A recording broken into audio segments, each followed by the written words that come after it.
오늘은 민수기 4장부터 6장 말씀을 같이 나누겠습니다. 민수기 우리 한글로는 백성들의 숫자를 센다 이런 의미를 가지고 있습니다. 왜냐하면 1장이 그렇게 시작을 하거든요. 그렇지만 이제 본격적인 광야 생활이 시작이 되는 내용임을 우리가 읽어보면서 알 수 있습니다. 앞부분에 이제 레위기에서 못다한 이야기들을 좀 기록을 하고 있는데요. 레위기는 제사장들이 어떻게 사역을 감당할 것이냐 하는 내용이 주를 이루고 있는데 조금 더 기록이 되고 있습니다. 레위 지파가 이제 레위기의 대상이 되는 거죠. 레위 지파는 게르손, 고핫, 무라리 이 세 아들이 있습니다. 한번 따라서 할까요? 게르손, 고핫, 무라리. 그런데 아론과 그의 아들 제사장이죠. 대제사장이 되고 그 분들은 고핫 자손에 속하는 겁니다.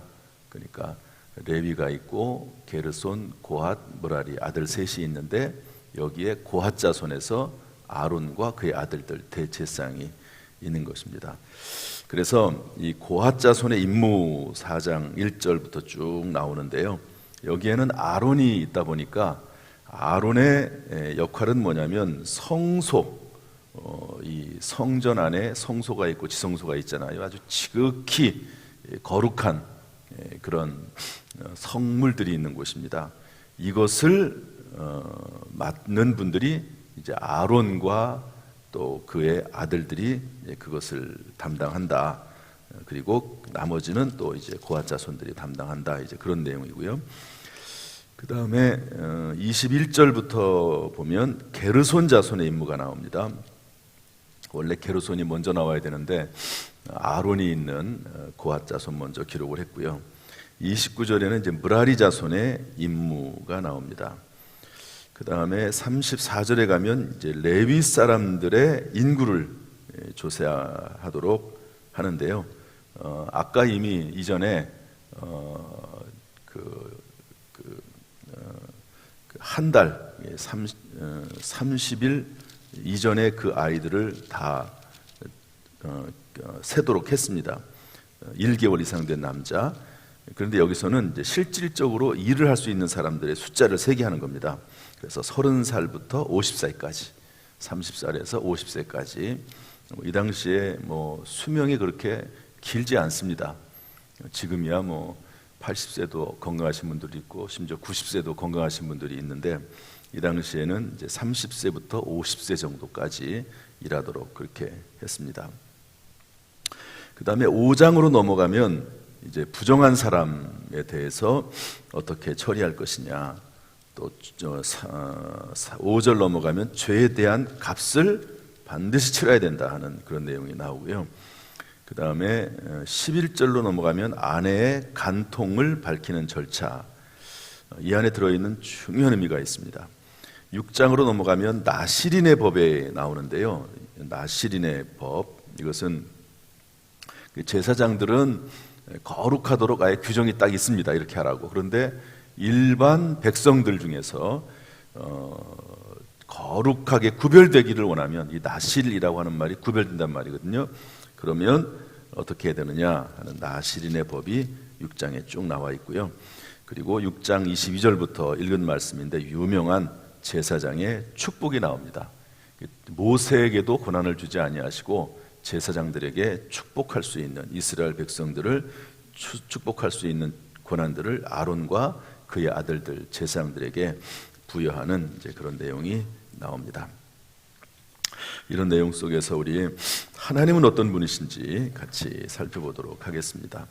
우리 먼저 5장 5절부터 10절 말씀인데요. 이거를 다 읽지는 못할 것 같아요. 우리 7절, 8절 한번 읽어보겠습니다. 다 같이 시작. 그 지은 죄를 자복하고 그 죄값을 온전히 갚되 5분의 1을 더하여 그 죄를 지었던 그 사람에게 돌려줄 것이요 만일 죄값을 받을 만한 친척이 없으면 그 죄값을 여호와께 드려 제사장에게로 돌릴 것이니 이는 그를 위하여 속죄할 속죄 수양과 함께 돌릴 것이니라. 성경이 특별히 이제 이 부분에서 레위기라든지 이런 데서 강조하는 게 뭐냐면요, 반드시 하나님께서는 죄값을 치르게 하십니다. 그래서 죄는 안 짓는 것이 제일 좋습니다. 그리고 한계를 넘지 않는 것이 참 중요합니다. 그리고 빨리 회개하고 돌아오는 것이 중요하다 하는 것을 알 수가 있는데요. 아무튼 죄를 지어서 혹시 재정적인 손해를 입혔으면 7절 보면 5분의 1을 더해서 갚아야 됩니다. 5분의 1을. 그리고 수양과 함께, 더구나 수양과 함께 그렇게 속죄하는 마음으로 드려야 된다 하는 것을 알 수 있습니다. 그러니까 물질적인 손해도 따르는 것을 볼 수가 있는 것이죠. 오늘도 예수 그리스도의 십자가를 의지하면서 말씀 붙잡고 살면서 죄 짓지 않고 혹시 허물과 죄가 있으면 곧바로 이제 발을 씻는 회개 순간순간마다 해가면서 살아가는 하루가 될 수 있기를 주님의 이름으로 축원합니다. 우리 5장 11절 말씀 보겠습니다. 우리 22절 말씀 한번 읽어보겠습니다. 5장 22절 말씀 다 같이 시작. 이 저주가 되게 하는 이 물이 내 창자에 들어가서 내 배를 붓게 하고 내 넓적다리를 마르게 하리라 할 것이요 여인은 아멘 아멘 할지니라. 아멘. 이것은 이제 이 당시의 이야기인데요, 오늘날에도 우리가 좀 귀담아 들어야 될 내용이 있습니다. 이 당시에는 철저히 남성 중심의 사회인데 이제 어떤 여자가, 어떤 남편을 둔 여자가 간통을 했습니다. 그런데 남편이 보기에 좀 의심스럽거든요. 그러면 의심스러운 마음을 가지고 계속 살아갈 수가 없고, 그 다음에 이 당시에는 철저히 남성 중심이니까 지금도 저 중동 지역의 이슬람권 사람들은 그렇게 하지 않습니까? 그냥 여자를 뭐 함부로 대하고 뭐 매질도 하고 내쫓아내고, 우리나라 옛날에 조선시대에도 그런 일들이 있지 않습니까? 그런데 뭐 지금 뭐 엄청나게 오래된 이야기 아닙니까? 그런데 남편이 이렇게 아내가 좀 수상하다라고 생각이 될 경우에 어떻게 하게 되어 있냐면 의심의 소재, 기억의 소재라고 하는 것을 드리게 되어 있습니다.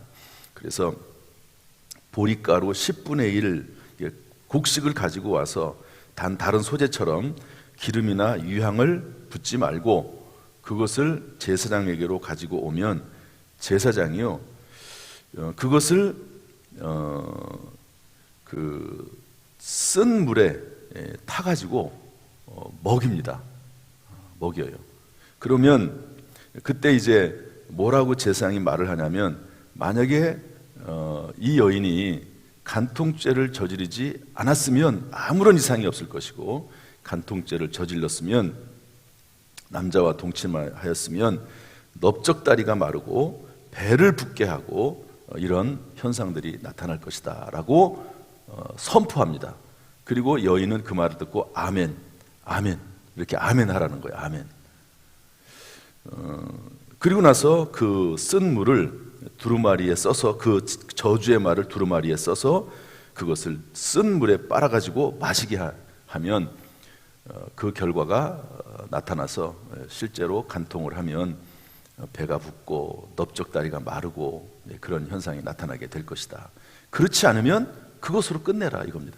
여러분, 이 말씀을 왜 주셨을까요? 물론 실제로 그런 현상이 나타날 수도 있을 것입니다.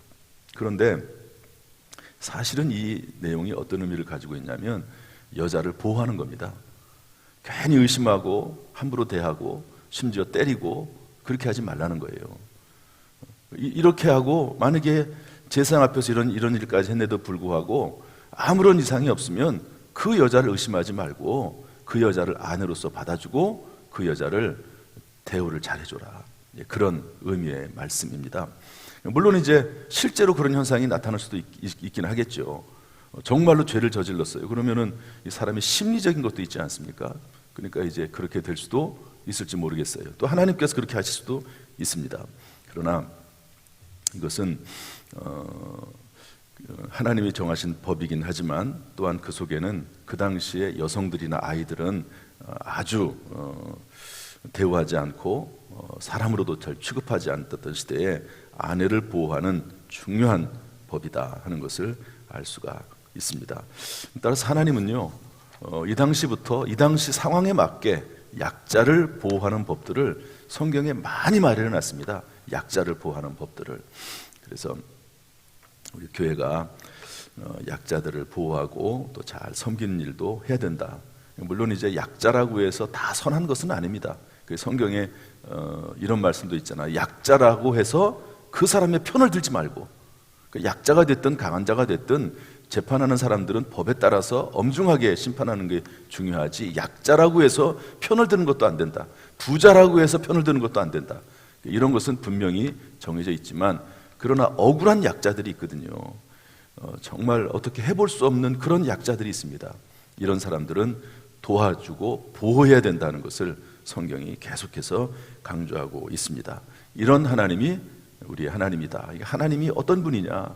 이런 하나님, 억울한 약자들을, 이런 사람들을 돕고 섬기고 보호하기를 원하시는 것을 원하시는 분이 하나님이다 하는 것을 알 수가 있습니다. 그 다음에 하나님은 어떤 하나님이신가? 우리 7장 22절부터 27절 말씀인데요. 다들 보시죠. 제사장의 축복입니다. 이건 워낙 유명한 말씀이니까. 그래서 하나님께서 백성들, 제사장이 이제 축복하게 하시는데요. 하나님 복을 주세요. 우리로 말하면 성도들에게 하나님 복을 주세요. 근데 지켜주시고 은혜 베풀어 주시고 평강 주세요. 이렇게 말씀하는 겁니다. 이 세 가지 축복을 하게 하시고 27절에 가서 뭐라고 말씀하시냐면, 그들은, 제사장들은 이같이 내 이름으로, 하나님의 이름으로 이스라엘 자손에게 축복할지니 내가 그들에게 복을 주리라. 그러니까 이 제사장들은 축복하는 겁니다. 그리고 하나님께서 복을 주시는 것이죠. 그래서 그렇지만 오늘날 그 베드로 사도의 그 서신에 의하면 우리는 다 왕 같은 제사장이라고 기록을 하고 있습니다. 물론 교역자들이 말씀을 맡아서 말씀을 증거하고 하나님의 말씀에 따라 축복할 때 하나님께서 역사하시지만, 그러나 모든 성도들은 믿음 안에서 왕 같은 제사장들입니다. 그래서 서로 축복하는 삶을 살기를 원하시는 것이 하나님의 말씀이죠. 한번 저를 따라서 하시죠. 서로 축복하자. 이런 축복의 삶이 있기를 원하고, 따라서 하나님은 복 주시는 하나님이시고, 그리고 거룩한 자들의 축복을 사용하신 하나님이십니다. 한번 따라합시다. 축복을 사용하신 하나님. 일단 되도록이면은 축복하고 복을 빌어주고 선한 말을 하고 그런 우리 교회 모든 성도가 되기를 주님의 이름으로 축원합니다. 심판할 일이 있으면 하나님 앞에 맡기고 축복하고, 그리고 그 사람이 그 축복을 받을 만한 자격이 없으면 그 복이 본인에게로 돌아온다고 그랬잖아요, 성경 말씀에. 그러니까 축복을 하고 끊임없이 축복하는 저와 여러분이 되어야 될 줄로 믿습니다.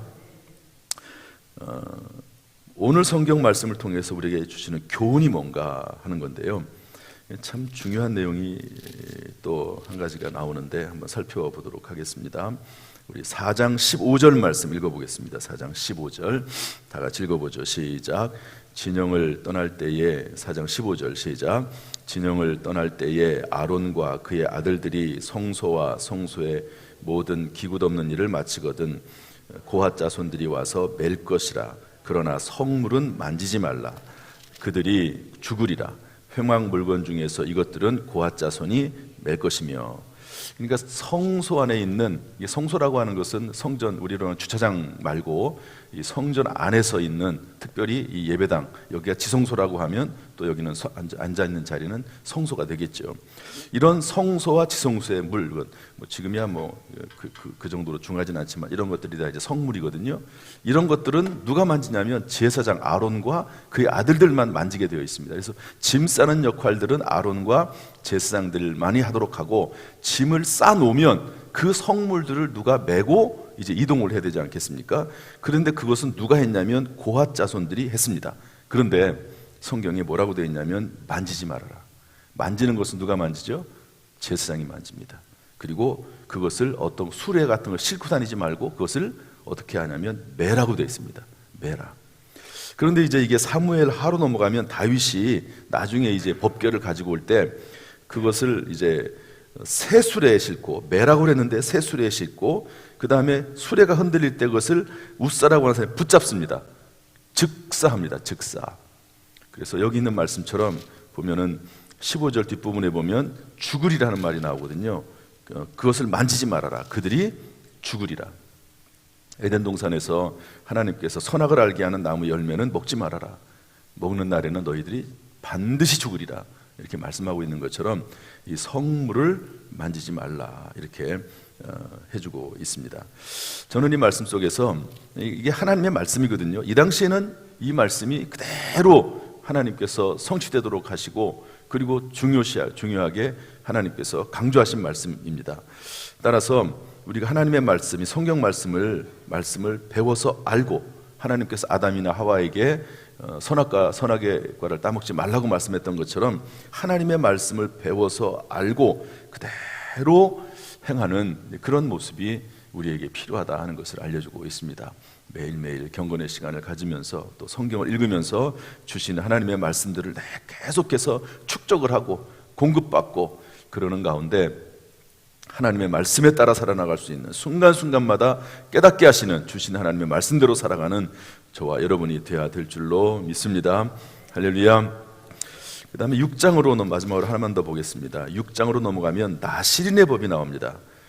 이 말씀을 안 드릴 수가 없죠. 나실이라고 하는 말은 구별이라고 하는 것이거든요. 이제 신약 시대에 가면 바리새인들이 나옵니다. 이 바리새인들이 구별됐다. 이름 자체가 그렇습니다. 비슷한 말이죠. 그런데 제사장이 아닌 사람이 일반인으로서 이런 시간을 딱 기간을 딱 정해가지고 나실인의 서원을 하면서 살도록 되어 있습니다. 그런데 그때는 포도주나 독주를 먹지 못하도록 되어 있고, 머리카락을 자르지 못하도록 되어 있고, 시체를 가까이 하지 못하도록 그렇게 하면서요, 그 기간 동안 이렇게 나실인의 삶을 살도록 했습니다. 그러므로 근데 이 나실인의 삶은요, 사실은 우리 신약 시대에 와서 우리 그리스도인들의 삶이라고 할 수 있습니다. 적어도 혹시 그리스도인이 아니라 할지라도 목회자들과 중직자들은 이런 나실인에 가깝다고 볼 수가 있습니다. 이런 분들은 포도주나 독주를 금지하고, 포도주나 독주, 이것은 세상적인 쾌락을 상징하는 겁니다. 포도주 자체일 수도 있고 독주 자체일 수도 있지만 그런 세상적인 쾌락을 상징하는 것이고요. 머리에 삭도를 대지 말라, 길게 내버려 두라는 거거든요. 삼손 같은 경우에 나실인이거든요. 머리카락을 대는 게 아닙니다. 칼을 대는 게 아닌데 들릴라에게 유혹에 빠져가지고 머리카락을 자르지 않습니까? 머리카락을 삭도를 대지 말라는 겁니다. 이것은 외적 표시입니다.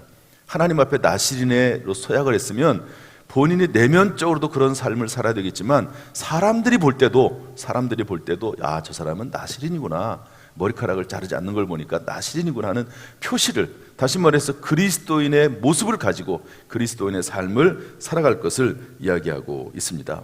그래서 저는 요즘은 아이들이 식사 시간에 기도하는 아이들 참 보기 어려운데요, 이 식사 시간에 기도하는 것도 어떻게 보면은 나실인으로서의 표시와도 같다고 저 생각을 해요. 많은 사람들이 있는 자리에서 짧게라도 이렇게 기도하면서 하나님 앞에 그런 모습을 보이는 게 가식적이라기보다도 하나님 앞에 진실되게 기도하는 모습, 이런 것들이 겉으로 드러나는 모습들도 있다는 거죠. 그런 모습들에 대한 이야기라고 볼 수가 있습니다. 제가 대학을 다닐 때 우리 친구 하나가 있는데요.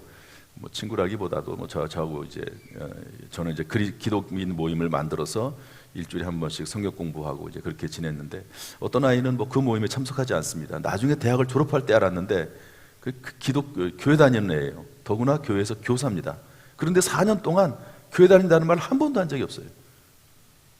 그리고 이 세상 아이들이, 안 믿는 아이들이 하는 행동 그대로 하고, 교회에서는 아이들을 교사인데 아이들이 어디 가가지고 개강 파티, 종강 파티 하면 술 먹는 거 다 그 자리에서 따라서 하고, 그리고 제가 말할 수 없는 어떤 그런 일들도 하고 이렇게 하는 것을 봤습니다. 그리스도인, 교회에서는 그리스도인인데 세상에서는 전혀 그리스도인인 것을 내색하지도 않고 드러내지도 않는 그런 경우도 있었다는 건데요. 자기가 예수 믿는다는 사실을 세상 사람들이 알아야 됩니다. 그런 의미로도 이 부분을 해석할 수가 있고요. 시체를 가까이 하지 말아라. 그러면서 심지어 7절 말씀 보면 그의 부모 형제 자매가 죽은 때라도 그로 말미암아 몸을 더럽히지 말아라. 부모가 죽었어도 부모 시체 곁에 가지 말라는 거죠. 이것은 도덕이나 윤리를 파괴하라는 말이 아니라 적어도 그 기간만큼은 하나님 앞에 나신이로서 서원을 했기 때문에 그 기간만큼이라도 우선순위를 분명히 하는 삶을 살아라, 이렇게 말씀하고 있고, 만약에 어떤 경우에 나실인의 서약을 해놓고 지키지 않으면 하나님 앞에 속죄 제사를 드리게 되어 있습니다. 그리고 나실인의 기간을 내가 2년 동안 하기로 했는데 1년 지나고 나서 만약에 나실인의 법을 어겼어요. 그러면 무효입니다. 무효. 처음부터 다시 하도록 그렇게 한 것이죠. 저나 여러분이나 나실인과 같은 삶을 살 것을 말씀하고 있습니다. 조금 다른 이야기일 수 있는지 모르지만 저희 어머니 칠순 모임이 있었는데요. 주일날 끝나고 주일날 이제 다 모이게 되니까 갔습니다. 근데 이제 주일날 오후 예배 전에 오라고 그래야지 안 늦는다고, 주일날 많이 늦으니까 서울까지 가는 시간이. 근데 어떻게 그럴 수가 있습니까? 주일 예배 오후 예배 끝나고 갔는데 차가 많이 막혀가지고 많이 늦었습니다. 예를 들어서 한 6시 정도에 모이기로 했는데 9시 이렇게 돼서 도착을 했어요. 많이 늦어가지고. 그랬더니 저희 아버지께서 장로님이신데요, 꾸지람을 막 하시더라고요. 아니, 어머니 칠순인데 아무리 그래도 그렇지 주일날 오후 예배가 있다 하더라도 미리 오면 되는 거지, 그러면서 뭐라고 막 꾸지람을 하시더라고요.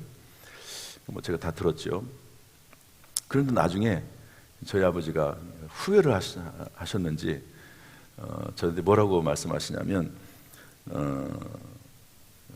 하나님께 바친 아들이다. 우 목사는 하나님께 바친 아들이기 때문에 내가 앞으로 그렇게 하지 않겠다, 이렇게 얘기를 하시더라고요. 그래서 요즘에는 제가 교회 일 하느라고 잘 못 가게 되면 오지 말라고 하세요.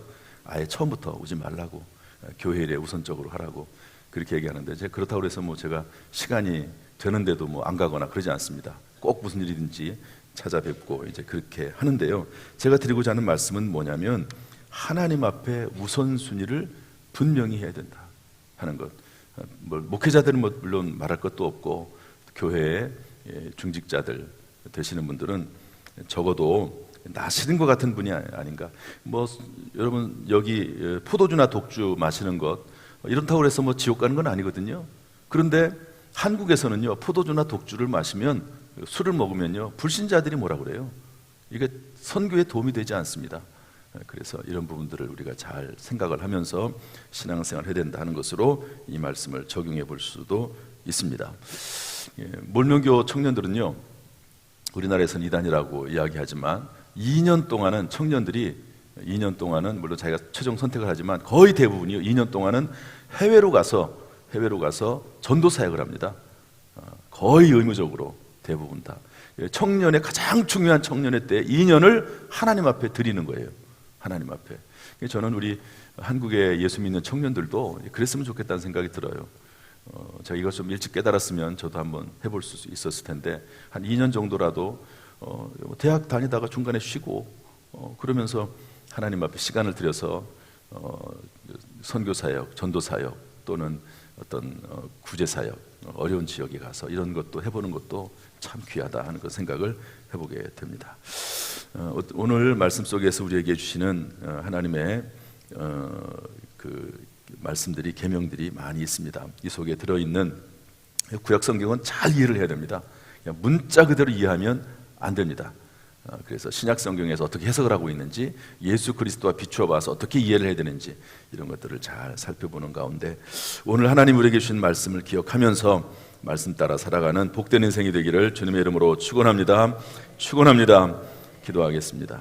하나님 아버지, 이 시간 제사장을 통해서 하나님께서 백성들을 축복하라고 하신 것처럼 주의 종이 우리 성도님들을 축복합니다. 또한 우리 성도님들이 그 자녀들을 축복하는 삶을 살 수 있도록 도와주시기를 원합니다. 하나님이 우리 성도들에게 복을 주옵소서, 은혜를 베풀어 주옵소서, 평강을 주옵소서, 지켜 주옵소서.